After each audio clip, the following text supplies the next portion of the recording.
Hello, writers. Do you read your work aloud, your work in progress, either while you're working, or when you finished a draft or whenever? A lot of writers do this, and I have found it really useful.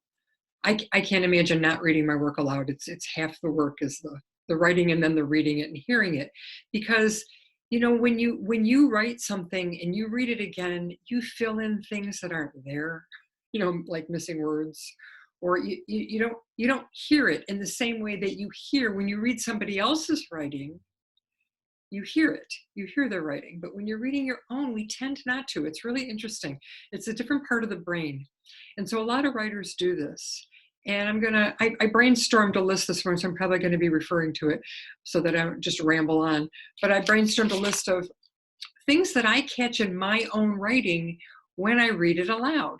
And the first, the smallest things are words, missing words. You read the sentence aloud and you go, wait a minute. Oh, I left out the word too. But you fill it in when you read it.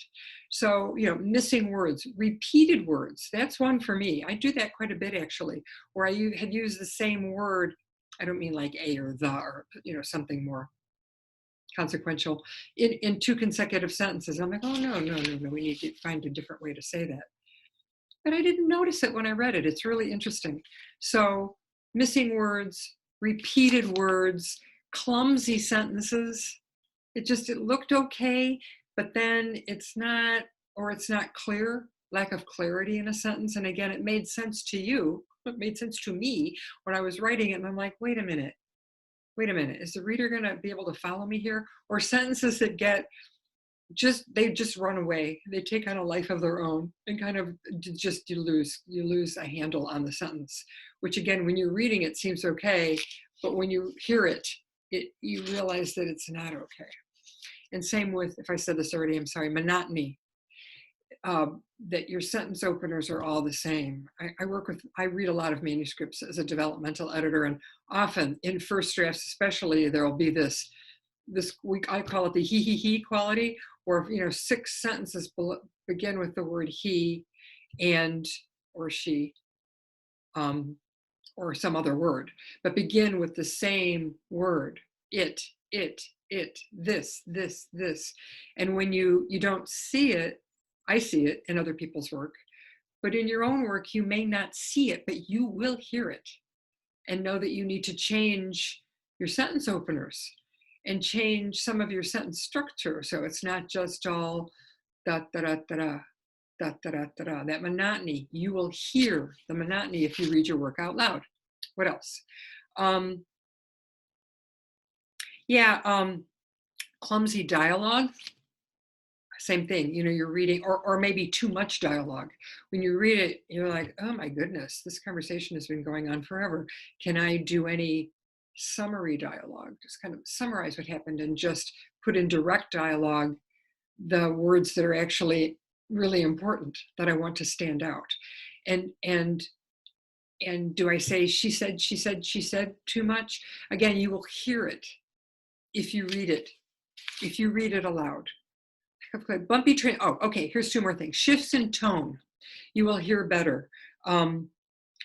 If your piece is informal and suddenly you fall into this formal language, or you give one of your characters is suddenly speaking in formal language, it's like, what am I doing here? And you may not see it, but you will hear it. So shifts in tone and lack of shift between paragraphs. If you have trouble with transitions, when you read it aloud, you'll go, how did I get here? This is interesting. So, and I'm sure there's other things, point of view shifts, where you're in one character's head and suddenly one sentence is in somebody else's head. Again, you may not see it, but you will hear it. And I'm sure there's others. This is what I came up with in my quick little brainstorm. So it's really useful. And I use it a lot. I pay a lot of attention to language. A lot of other people pay attention to different things. So stories, fiction or non, that are really plot driven, exciting and it's page turning, you may not pay as much attention to language. I pay a lot of attention to each individual word. And so I read aloud after a paragraph or two. I'm one of those writers that has to get it right before I can go on. It's just a different way. It's just one way of working.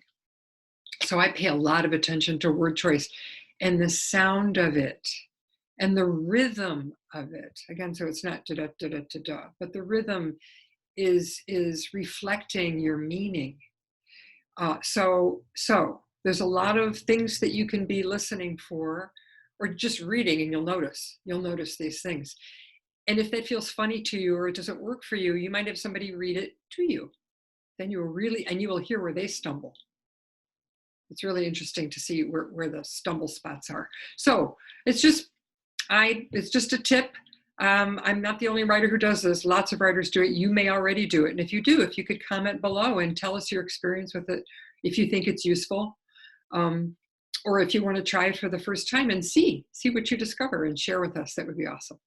Okay, so I am Pam Sorellis of Winged Horse Writing Studio, and I help writers find their stories, shape their stories, find their voices, and make their writing powerful and beautiful and compelling. So I hope to hear from you, and I'll talk to you again soon. Take care.